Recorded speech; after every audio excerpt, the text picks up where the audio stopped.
World hepatitis day का यह दिन विश्व में हेपेटाइटिस नामक बीमारी के खिलाफ जागरूकता फैलाने के लिए हर साल 28 जुलाई को मनाया जाता है।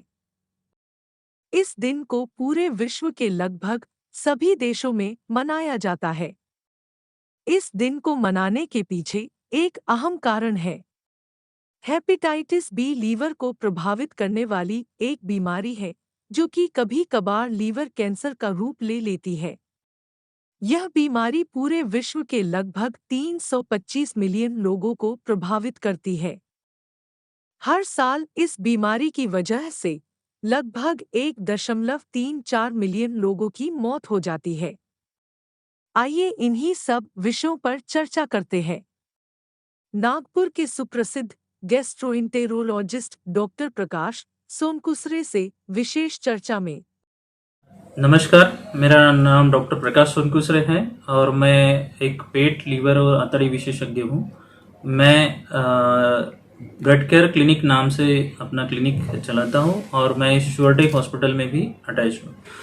हेपेटाइटिस एक सरल भाषा में देखा जाए तो लीवर की कोशिकाओं पे सूजन आना होता है, उनका क्षतिग्रस्त होना होता है और उनका जो स्वाभाविक तरह से काम करना होता है उसमें बाधा आती है। इसी को हेपेटाइटिस कहते हैं। हेपेटाइटिस का कारण उसका संक्रमण होना या क्षतिग्रस्त होना होता है। हेपेटाइटिस के कई प्रकार होते हैं जिसमें हम कहते हैं viral hepatitis, autoimmune hepatitis, alcoholic hepatitis, drug induce hepatitis और ऑटोइम्यून हेपेटाइटिस। ये हेपेटाइटिस में इन सभी प्रकारों में से वायरल हेपेटाइटिस ज़्यादा घातक होता है क्योंकि इनमें जो हेपेटाइटिस ए और ई होते हैं ये बहुत बार सेल्फ लिमिटिंग यानी अपने आप ठीक होने वाले हेपेटाइटिस करते हैं, परंतु 1% लोगों में ऐसा हो सकता है कि उनका लीवर पूरी तरह से क्षतिग्रस्त हो जाए, जिसको हम एक्यूट लीवर फेलियर बोलते हैं। और ऐसे केसेस में अगर हम ट्रांसप्लांट नहीं करते हैं तो पेशेंट के बचने की संभावनाएं काफ़ी कम होती है। दूसरा होता है हेपेटाइटिस बी और सी। ये हेपेटाइटिस क्रोनिक हेपेटाइटिस बना सकते हैं, यानी कि इन्फेक्शन काफ़ी दिनों तक, सालों तक चल सकता है और जिसके वजह से लीवर धीरे धीरे खराब होने लगता है और वो सिरोसिस में परिवर्तित हो जाता है और उसमें कभी कैंसर भी बन सकता है। इसीलिए वायरल हेपेटाइटिस ज़्यादा खतरनाक होता है। अल्कोहलिक हेपेटाइटिस देखा, जैसे आपने कहा कि ज़्यादा दारू का सेवन करने से होता है, सही बात है। और ये ऐसा भी होता है कि अगर कोई पेशेंट ने दारू बंद भी कर दी है तो अगले 2 महीने में भी उसमें हेपेटाइटिस होने की संभावनाएं रहती है। अल्कोहलिक हेपेटाइटिस अल्कोहल की डैमेज की वजह से भी होता है और कुछ बार ऐसा भी होता है जिसमें हम केमिकल भाषा में अडक्ट्स कहते हैं। वैसा होता है कि जो अल्कोहल जो बॉडी में कन्वर्ट होता है एसिटाल्डिहाइड में, उसके साथ शरीर के लीवर के कुछ प्रोटीन्स जुड़ जाते हैं और एक तरह का ऑटोइम्यून रिएक्शन पैदा करते हैं, जिसकी वजह से ये हेपेटाइटिस होता है और कई दिनों तक चल सकता है। बहुत सारे लोगों में कन्फ्यूजन रहता है। कुछ लोग कहते हैं हमें सफ़ेद पीलिया हुआ है, कुछ लोग कहते हैं हमें पीला पीलिया हुआ है। तो एक्चुअली सफ़ेद पीलिया यानी शरीर में खून की मात्रा कम होना, जिसे एनीमिया कहते हैं, और जो पीला पीलिया रहता है वो एक्चुअली हेपेटाइटिस ही रहता है। और ऐसा भी होता है कि बिना हेपेटाइटिस के कुछ कैंसर्स में अगर जो पित्त की नली होती है उसमें अगर अवरोध उत्पन्न होता है तो भी पीलिया हो सकता है, तो वो पीला पीलिया रहता है। और ऐसे केसेस में हमें उसे हेपेटाइटिस नहीं कहते, लेकिन उसको ऑब्स्ट्रक्टिव जॉन्डिस कहते हैं। और अगर डायरेक्टली लीवर पे अगर कोई संक्रमण या क्षति होती है, जैसे हमने अभी डिस्कस किया अलग अलग प्रकार के हेपेटाइटिस को, वो हेपेटाइटिस कहलाता है। शुरुआत में जब संक्रमण होता है तो कई लोगों को बुखार आना, कमज़ोरी रहना, थकावट लगना, भूख न लगना, उल्टियाँ होना, और जब ज़्यादा हो जाता है तो कुछ लोगों में जैसे पेट में दर्द होना या फिर आँखें और पेशाब में पीलापन आना भी होता है। बहुत कुछ कम लोगों में खुजली भी आती है। हेपेटाइटिस के संक्रमण का मुख्य कारण वायरल हेपेटाइटिस ही होता है और उसका कारण मुख्यतः खान पान में से होता है। जैसे कि हमने देखा कि हेपेटाइटिस ए और ई ये दोनों इन्फेक्शंस हमें दूषित पानी या दूषित खाने से होती है। निदान करने के लिए हमें दो तरह के टेस्ट करने पड़ते हैं। जैसे एक तो हेपेटाइटिस है या नहीं, और दूसरा होता है कि हेपेटाइटिस का कारण क्या है, कारण ढूंढने के लिए। तो हेपेटाइटिस है या नहीं, इसके लिए हम ब्लड टेस्ट करते हैं, जिसमें हम देखते हैं कि बिलिरुबिन बढ़ रहा है, उनके लीवर के एंजाइम जिसको हम एएसटी या एएलटी कहते हैं वो बढ़ रहे हैं, तो हम उसको कह सकते हैं कि इनको हेपेटाइटिस है। और हेपेटाइटिस के कारण के लिए हम हेपेटाइटिस बी वायरस के लिए HBs antigen, hepatitis C virus के लिए एंटी एचसीवी और ई और ए के लिए आईजीएम ये टेस्ट करते हैं।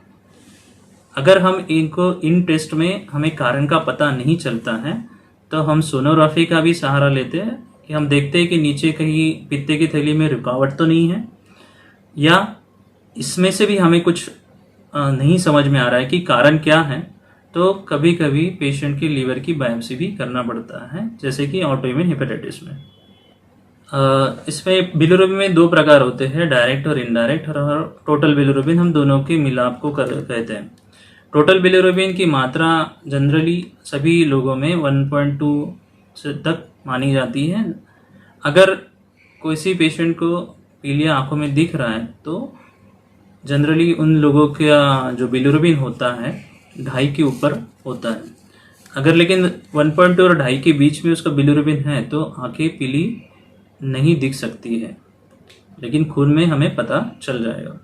जैसा कि हमने कहा कि हेपेटाइटिस, कुछ प्रकार के हेपेटाइटिस सेल्फ लिमिटिंग होते हैं, यानी अपने आप धीरे धीरे ठीक हो जाते हैं, जैसे हेपेटाइटिस ए, ई और एक्यूट हेपेटाइटिस बी। लेकिन 1% लोगों में लीवर फेलियर का होने का चांस रहता है।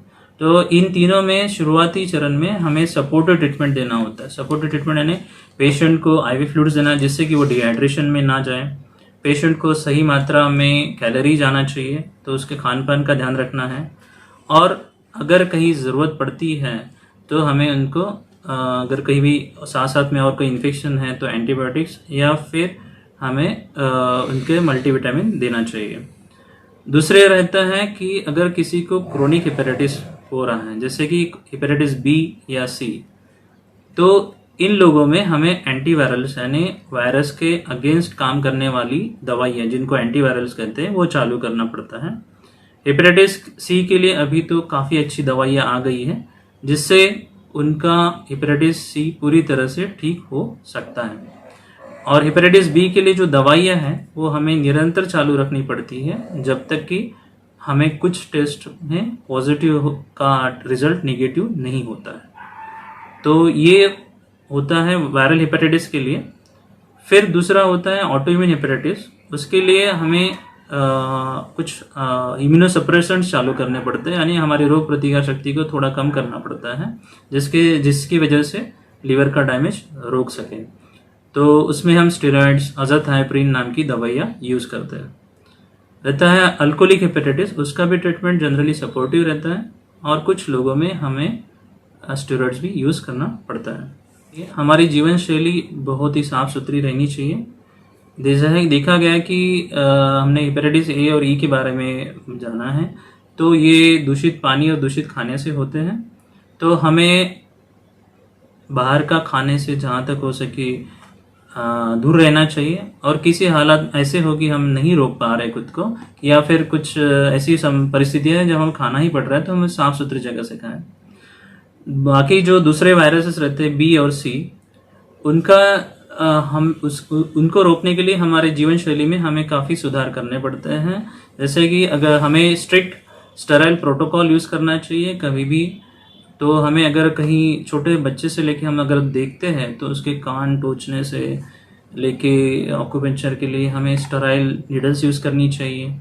और हमें टैटूइंग से बचना चाहिए। अनस्टेराइल नीडल से सभी तरफ से बचना चाहिए, हमेशा नई नीडल का सहारा लेना चाहिए। बाद में जो भी लैंगिक संबंध हम प्रस्तावित करते हैं तो वो जनरली हमें हमारे शादी के बाहर नहीं रखना चाहिए। और हमेशा उस समय सुरक्षा का ध्यान रखना चाहिए। अगर कोई माता इससे पीड़ित है तो हमें माता को कुछ दवाइयाँ चालू करनी चाहिए 28 और 32 वीक्स के बीच में, जिससे कि बच्चे को संक्रमण ना हो और बच्चे को तुरंत वैक्सीन देनी चाहिए। जैसा कि आज की वर्ल्ड हेपेटाइटिस डे में थीम है हेपेटाइटिस कांट वेट, तो WHO के अनुसार हर 30 सेकंड में एक व्यक्ति हेपेटाइटिस की वजह से अपनी जान गंवा रहा है। तो इसका WHO ने ये रखा है कि हमें हेपेटाइटिस को रोकने के लिए और राह नहीं देखनी चाहिए, हमें इसके लिए तुरंत उपाय करने चाहिए। मेरा देशवासी से यही कहना है कि आपकी जीवन शैली ऐसी रखें कि आपको इससे दूर रहे।